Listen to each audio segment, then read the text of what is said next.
The room is bright before anyone speaks. Light fills every corner. There are no shadows to hide in. White walls, clean floors, soft colors that never argue with each other. Everything feels light, easy, safe. People smile as they enter, not wide smiles, polite ones, the kind that says, "I'm good." No one asks how anyone really is. There is no need. The smile already answered. The music is gentle, upbeat, but calm. It doesn't pull attention, it smooths it. Silence would feel strange here. Silence leaves space for other things.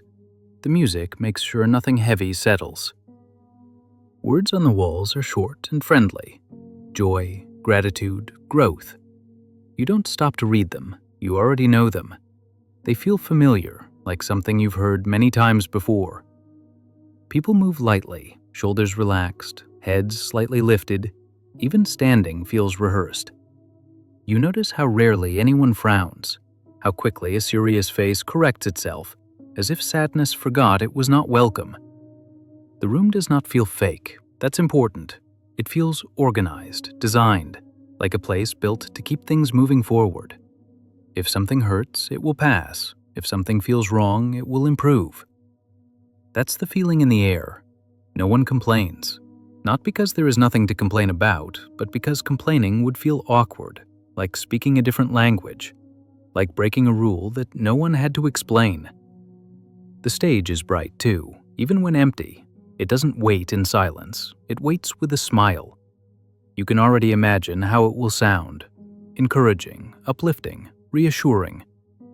You notice how good it feels to match the mood, to smile back, to nod along, to not slow things down. Being positive feels like being kind here. There is comfort in this, relief. If you stay light, nothing will ask you to go deeper.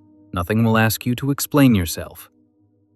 The room does not reject pain. It simply doesn't notice it. Pain has no place to sit, no language to use, no expression that fits. Before anything is said, you understand the rule. Feeling good is expected. Feeling bad can wait. This is where Jung would grow quiet and attentive. He would not look at the smiles, he would look at what the smiles are covering. Jung believed that what we push away does not disappear, it waits.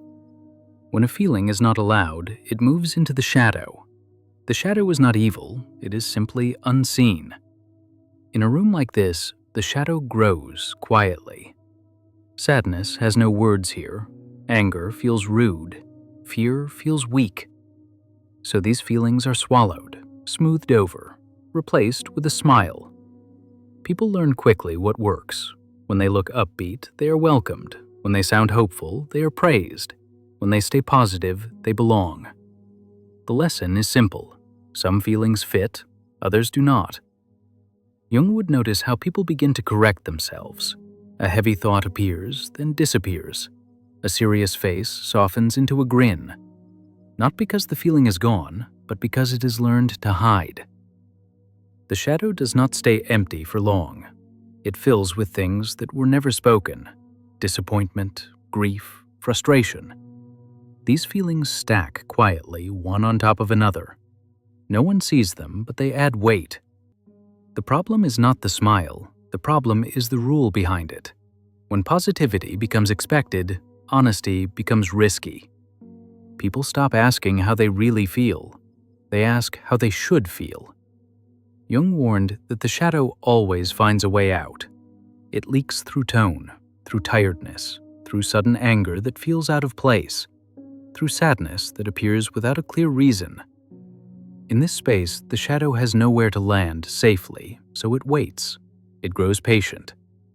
The brighter the room, the darker the unseen parts become. People may feel confused later, restless, heavy without knowing why. They followed every rule, they stayed positive. Still, something feels wrong. Jung would not tell people to stop smiling. He would tell them to notice what the smile is protecting them from. Because when light is forced, darkness does not disappear.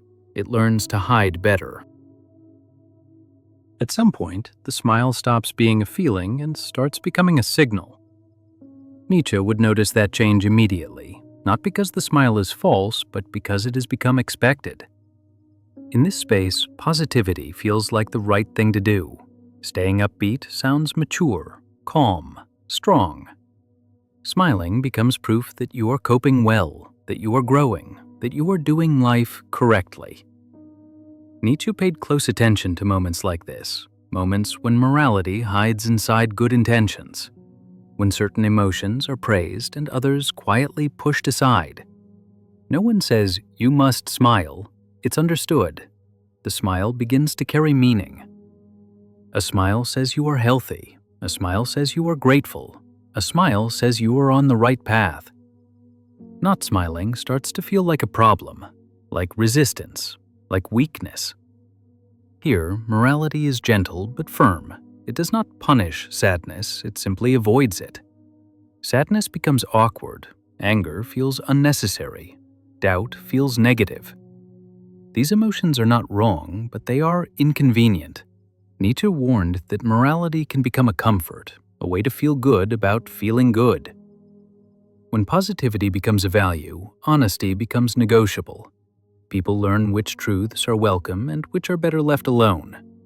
The smile protects the system. When everyone appears happy, questioning feels unnecessary. If things look good, they must be good. If people are smiling, nothing serious can be wrong. People begin to judge themselves quietly. Why don't I feel better? Why am I still struggling? The problem feels personal, not structural. The smile turns inward. Nietzsche would notice how quickly positivity becomes a duty, something to maintain, something to perform. When being positive becomes moral, being honest feels dangerous. Truth does not disappear here. It becomes impolite. It waits its turn. It lowers its voice. The smile keeps things smooth. It avoids conflict. It preserves harmony. But harmony bought this way is fragile. It depends on everyone playing their part. Nietzsche would not argue against joy. He would question joy that cannot tolerate pain. He would ask what kind of strength requires constant reassurance. Because when smiling becomes a moral rule, truth learns to stay quiet, and silence begins to look like virtue.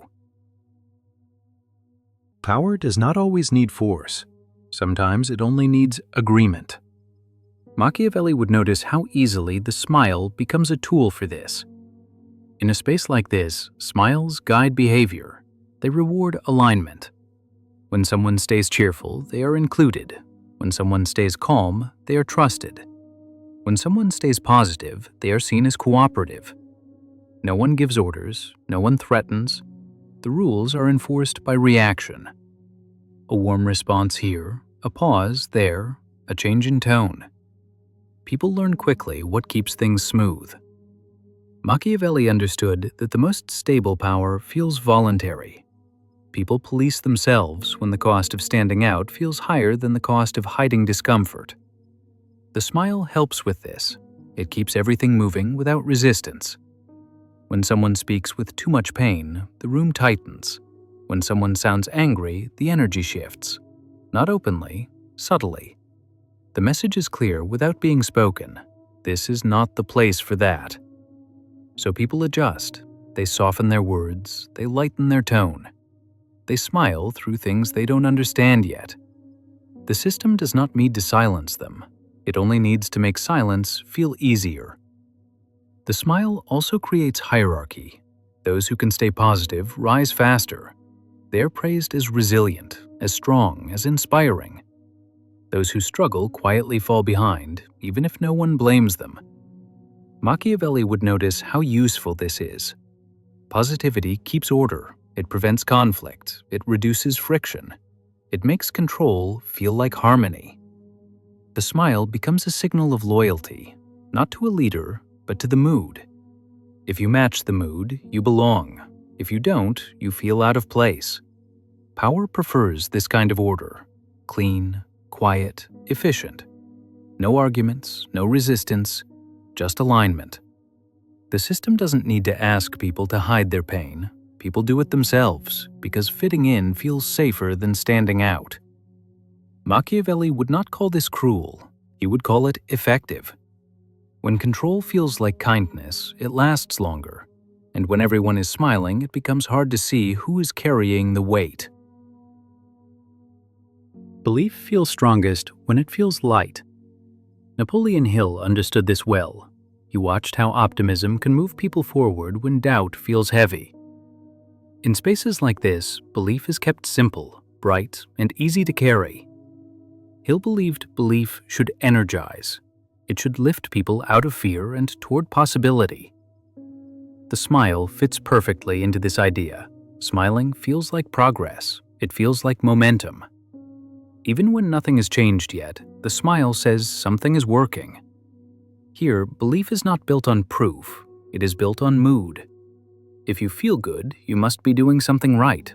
If you stay positive, success will follow. The future is framed as friendly, waiting patiently for the right attitude. People begin to manage themselves through belief. When they feel tired, they correct their thoughts. When they feel sad, they remind themselves to be grateful. The smile becomes a small, daily ritual, a way to stay aligned with the future they were promised. Hill admired belief because belief keeps people moving. But belief here also becomes a filter.